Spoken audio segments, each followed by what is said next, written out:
రైలు బండి నడకల్లోని నాట్యం ఉంది, నాట్యంలోని జత్తులన్నీ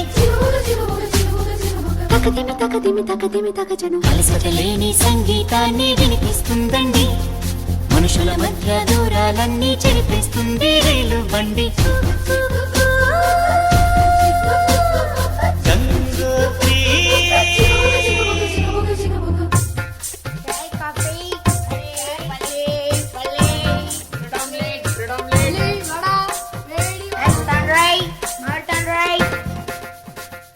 కేరళలో నా కొబ్బరి నీళ్లు తాగిస్తుందండి, కర్ణాటక పిసిపేళ బాతు వినిపిస్తుందండి. ఆంధ్రాలో నా పెసరెట్టు ఉప్మా పార్సిల్ కట్టించి, మహారాష్ట్రలో మధ్యాహ్నానికి రోటీ ఇస్తుంది. ఆగ్రా సౌధం చూపించి, సిమ్లా యాపిల్ అందించి, హరిద్వారలో అడుగేసి, రిషికేశ్లో తిప్పించి,